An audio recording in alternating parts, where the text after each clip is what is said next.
Good morning, class. We have studied about two different credit situations, okay, in economy. Terms of credit. Now we are starting our new topic, that is chapter 3, top chapter money and credit. We are starting new topic, that is lecture 3. So terms of credit, okay.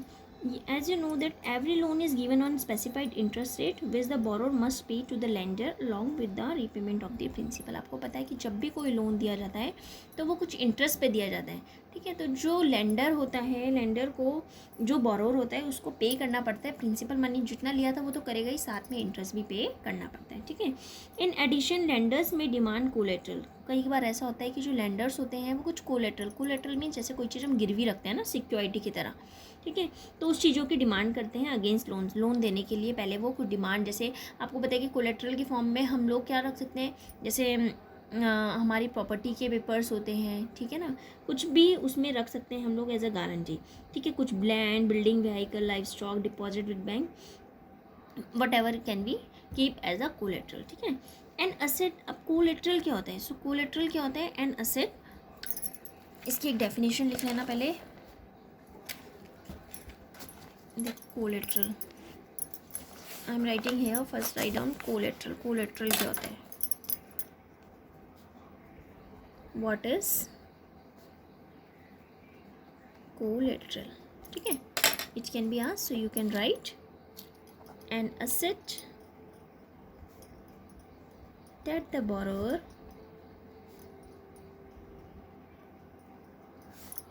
owns, जो उसका अपना होता है, जैसे such as land,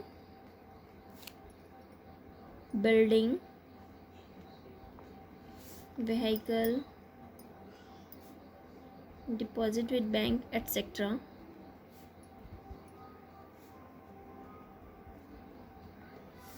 and uses this as a guarantee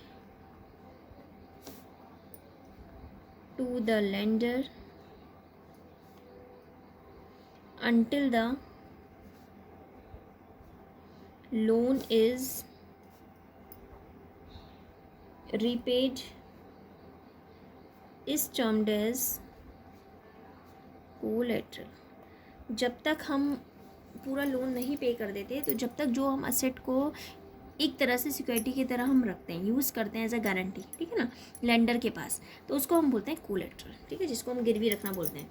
so in case the borrower fails to repay the loan. अगर case में borrower ने, ठीक है, लोन नहीं पे कर पा रहा है, ठीक है, तो लेंडर का ये राइट होता है, lender has a right to sell the asset और कोलेटरल टू ऑब्टेन पेमेंट. की उसने जो अपने असेट रखा, सपोज कुछ चीज़ उसने रखी है, तो उसका हक है कि वो उसको बेचकर अपनी पेमेंट वापस ले सकता है, ठीक है. It is the right of the lender. So properties such as land, titles, deposit with banks, live stock are some common examples of collateral use for the borrowing.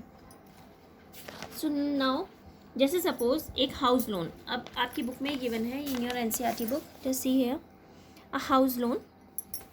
Mega has obtained a loan of ₹5 lakhs from the banks to purchase a house. अब mega को एक house खरीदना है, ठीक है, उसके लिए उसने क्या किया है, बैंक से लोन लिया है. Annual interest rate on the loan is 12%. जो पूरे साल का इंटरेस्ट है, एनुअल इंटरेस्ट रेट ना, एनुअल पूरे साल का जो इंटरेस्ट रेट है लोन का वो है 12%. And the loan is to be repaid in 10 years in monthly instalment. Monthly instalment दे दे के उसका पूरा लोन कब तक क्लियर करना है, 10 ईयर्स तक, ठीक है. Mega was required to submit to the bank documents showing her employment records and salary before the bank agreed to give her the loan. जब उसको लोन चाहिए तो उसके लिए बैंक वालों ने क्या मांगे, उससे सैलरी स्लिप मांगी है, डॉक्यूमेंट्स मांगे, ठीक है. The bank retained as collateral the papers of the new house which will be returned to Mega only when she repays the. जो उसने अपने घर के कागज़ रखे थे, ठीक है, तो उन्होंने क्या करा, बैंक ने उसको रिटेन कर दिया as collateral the papers of the new house. उन्होंने जो नया घर लिया था उसी के पेपर अपने पास रख लिए कि जब तक उसका पूरी पेमेंट नहीं आती तब तक वो उसके पास रहेंगे, बैंक के पास. तो अब आपने इसमें फिल द डिटेल्स भरनी है. लोन अमाउंट कितना था रुपीज़ में, 5 lakh. Duration of loan you can do it in your book only, ठीक है, you don't need to copy it in your fair notebook. Duration of loan कितना है, 10 ईयर्स. डॉक्यूमेंट्स रिक्वायर्ड क्या था यहाँ पे, salary slip and new house paper, ठीक है ना. इंटरेस्ट रेट कितने, 12% per annum, mode of repayment क्या है, मंथली इंस्टॉलमेंट, और कोलेटरल सिक्योरिटी क्या है, गारंटी। उसने क्या रखा था as a collateral, papers of the new house, ठीक है। So the terms of credit include, जो टर्म्स ऑफ क्रेडिट है उसमें देखो क्या क्या आ रहा है आपका, एक तो इंटरेस्ट रेट है, कोलेटरल है, और documentation requirement, and the mode of the payment. और मोड ऑफ द पेमेंट की मंथली देगा, क्वार्टरली देगा या ईयरली देगा, ठीक है। The terms of credit very substantially from one credit element to another. They may vary depending on the nature of the lender and the borrower. ये depend करता है कि भाई लेंडर कैसा है और borrower कैसा है. The next section will provide examples of the varying terms of credit in different credit arrangements. अब सबसे पहले है why do, जैसे इसमें क्वेश्चन है, you have to do it in fair notebook also. This one, why do lenders ask for collateral while lending? क्यों करते हैं वो लोग collateral की डिमांड? अगर वो लैंड कर रहे हैं, अपने मनी को दे रहे हैं, उधार देने किसी को, तो क्यों बोलते हैं कि भाई हम पे कुछ पैसा कोलेटरल रखो? इसलिए कि अगर if the borrowers fails to repay the money, so they have the right to sell the collateral for getting their payment, ठीक है। Given that the large number of people in our country are poor, does it any affect their capacity to borrow? You can do it yourself. Think and then write. You have to do these questions in your fair notebook. Okay. Now, come to the main points. These are your main points. People get loans from various sources which are grouped into. अब people को अलग अलग तरीके से loans मिलता है. कई बार ऐसा होता है कि हम लोग लोन बैंक से लेते हैं, कई बार ऐसा होता है अपने ज़मींदार से ले लिया या किसी रिलेटिव से ले लिया. तो जो लोन्स हैं उनको 2 सेक्टर्स में डिवाइड कर रखा है. जो सोर्सेज हैं उसके, उनको 2 सेक्टर्स में डिवाइड किया है. एक बना रखा है formal sector loans, second one is informal sector loans. As a name suggest formal, so that is official, जो हम बैंक वगैरह से लेते हैं. इनफॉर्मल मतलब रिलेटिव से, फ्रेंड से या मनी लेंडर से जो लेते हैं वो इनफॉर्मल है. अब दोनों में डिफरेंस क्या होता है? लोन तो दोनों से है, लेकिन दोनों में डिफरेंस क्या है? फॉर्मल सेक्टर में आते हैं आपके, it includes banks and cooperatives. RBI supervises the functioning of formal sources of loans. To see that functioning of formal sources like banks maintain a minimum cash balance and monitors that these banks give loans not just to profit making business and trader but also to small cultivators, small scale industry, small borrower, etc. Periodically banks have to submit information to RBI of their activities. जो formal sector loans होते हैं इसमें एक तो banks और cooperatives आते हैं आपके. इसमें क्या करते हैं, फॉर्मल सेक्टर लोन्स में RBI सुपरवाइज करती है फॉर्मल सोर्सेज ऑफ लोन्स को, ठीक है. वो ये देखती है कि फंक्शनिंग कैसे हो रहे हैं, बैंक कैसे, बैंक्स क्या मेंटेन रख रहा है मिनिमम कैश बैलेंस, और मॉनिटर कर रहा है कि loans not just to profit making business, सिर्फ प्रॉफिट मेकिंग, जिनको जो सिर्फ प्रॉफिट बना रहे हैं या जो बड़े बड़े ट्रेडर्स हैं उनको सिर्फ लोन दे रहा है, या छोटे लोगों को भी दे रहा है जिनको ज़्यादा ज़रूरत है, ठीक है. तो ये सब काम कौन करता है? RBI. So this is the duty of RBI under formal sectors of loans. People, the functioning of formal sources of loans is supervise by the RBI, ठीक है. तो RBI सुपरवाइज करता है. For example we have seen that the banks maintain a minimum cash balance out of the deposits. जैसे मैंने आपको पहले बताया था कि जो हम जितने भी पैसे जमा करते हैं तो सारा पैसा ऐसा नहीं है कि वो क्या करता है आगे सेंट्रल बैंक में जमा करता है. वो क्या करता है, कुछ पैसे अपने पास रखता है, मिनिमम कैश बैलेंस अपने पास रखता है. In the same way RBI देखता है कि banks give loans not just to profit making business and traders but also to small scale borrowers, ठीक है ना, industries. So time to time banks have to submit information. Time to time क्या करना पड़ता है, बैंक को submit करनी पड़ती है इन्फॉर्मेशन RBI को. RBI सबसे हेड होता है, ठीक है, कि कितना उन्होंने लैंड किया है, किसको दिया है और किस रेट पे दिया है, ठीक है. ये सब इन्फॉर्मेशन RBI तक बैंक को देनी पड़ती है. इनफॉर्मल सेक्टर में देयर इज़ नो ऑर्गेनाइजेशन. अब आ जाइए इनफॉर्मल में. इनफॉर्मल में क्या है, कोई ऑर्गेनाइजेशन नहीं है, कुछ नहीं होता है. There is no organisation which supervises the credit activities of lenders. इसमें कोई वो नहीं है कि कौन सुपरवाइज करता है उनकी एक्टिविटीज़ को.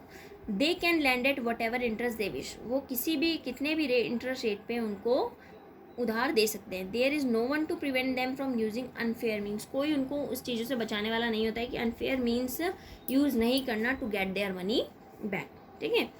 सो इसमें आते हैं आपके money lenders, traders, employers, relatives and friends. There is no one to supervise their credit activities. They can charge whatever rate of interest. There is no one to stop them from using unfair means to get their money back. ठीक है. In comparison to the formal lenders, most of the informal lenders charge a much higher interest rate on loans. कई बार ऐसा होता है, अगर आप bank से लोन ले रहे हो तो वो आपको कम रेट पे मिलता है, लेकिन कई बार ऐसा होता है कि हम लोग जैसे ज़मींदार से किसी से हम ब्याज पे लेते हैं तो वो हमें ज़्यादा महंगा पड़ता है. ठीक है. Thus the cost to the borrower of informal loans is much higher. तो जो हम इनफॉर्मल लोन से ले रहे हैं, इनफॉर्मल सेक्टर से ले रहे हैं, तो वो बहुत ज़्यादा हाई होती है. Due to the higher cost of borrowing a larger part of the earning of the borrowers is use.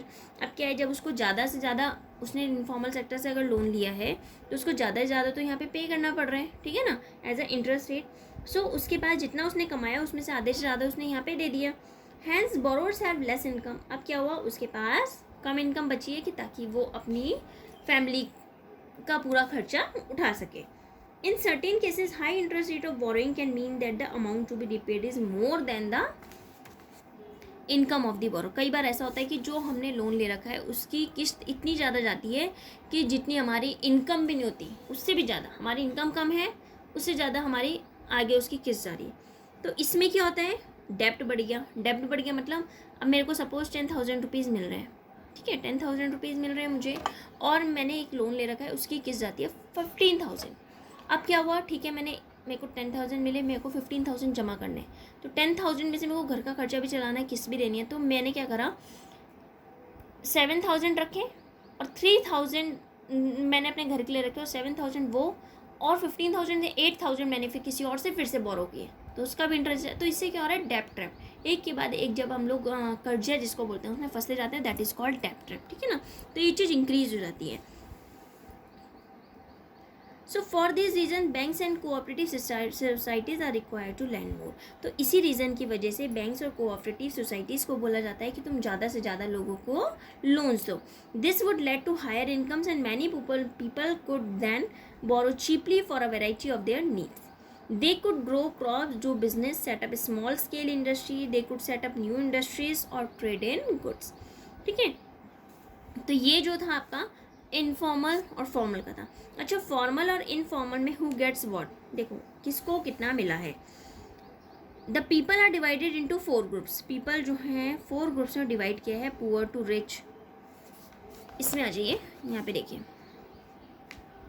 People को 4 ग्रुप्स में क्या है, पूरा house hold with few assets, well out house hold and rich house holds. ठीक है, तो इसमें क्या हुआ, ये है percent of loans from the formal sector, यानी कि पर्पल वाला. ठीक है, अब ब्लू वाला, तो ब्लू वाला क्या है, इसमें percent of loans from the informal sector. तो जो पुअर हाउस होल्ड है और हाउस होल्ड जिनके पास थोड़े से असेट हैं और जो पुअर हाउस होल्ड हैं वो लोग क्या कर रहे हैं, लोन जो फॉर्मल सेक्टर से ले रहे हैं वो बहुत कम है, लेकिन इनफॉर्मल वाला ज़्यादा है. देखो वो 50 नहीं 85 है. हाउस होल्ड वाले क्या कर रहे हैं, 47 वो किससे ले रहे हैं, फॉर्मल से, बाकी इनफॉर्मल से ले रहे हैं. जो इनफॉर्मल वाले जैसे वेल आउट हाउस होल्ड जो अच्छे खासे लोग हैं वो क्या कर रहे हैं, वहाँ पे इनफॉर्मल सेक्टर का परसेंटेज देखो कितना है. इनफॉर्मल सेक्टर आपका ब्लू वाला है, दैट इज़ 28, और फॉर्मल वाला 70. वो लोग किससे लेते हैं, उनके पास अच्छे खासे कोलेट्रल रहता है तो वो लोग बैंक से लेते हैं. ठीक है, लेकिन जो गरीब होता है वो ये सोचता है कि मेरे पास तो कुछ है ही नहीं, तो वो गरीबी क्या रखेगा, तो इसलिए वो लोग इनफॉर्मल से लेते हैं. Either they can pay high rate of interest. ठीक है, सो इसमें देखिए, what does all this suggest? First, the formal sector still fulfill only about half of the credit facility needs जो है रूरल पीपल की. जो रिमेनिंग क्रेडिट फैसिलिटी है, requirements है, वो इनफॉर्मल सेक्टर से पूरी हो रही है. ठीक है, तो जो ज़्यादा से ज़्यादा लोन है इनफॉर्मल लेंडर्स वो हाई रेट ऑफ इंटरेस्ट पे देते हैं, and so do little to enhance that income of the borrowers. ठीक है, सेकेंडली फॉर्मल सेक्टर लोन जो है एक्सपेंड करना ज़्यादा ज़रूरी है, क्योंकि ये लोग क्या करते हैं, loan minimum rate of interest पे देते हैं, कम से कम देते हैं, जो कि हर कोई अफोर्ड कर सकते हैं. ठीक है ना.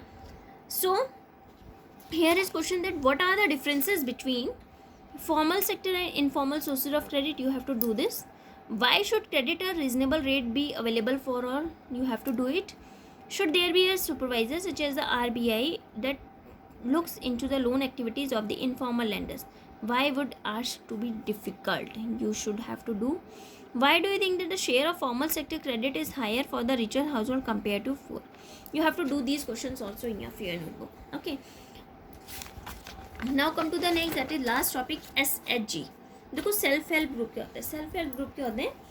ये 15 से 20 मेंबर्स का एक ग्रुप होता है जो कि जैसे आस पड़ोस के लोग हैं, जो मीट होते हैं, जो मतलब मिलते हैं और सेव करते हैं regularly. Saving per month varies from 25 rupees और more depending upon the ability of the people. Members take small loans from group itself to meet their needs. Members क्या करते हैं? छोटे छोटे लोन लेते हैं ग्रुप से ताकि वो अपनी नीड्स को पूरा कर सकें. ठीक है. तो इसमें क्या हुआ था?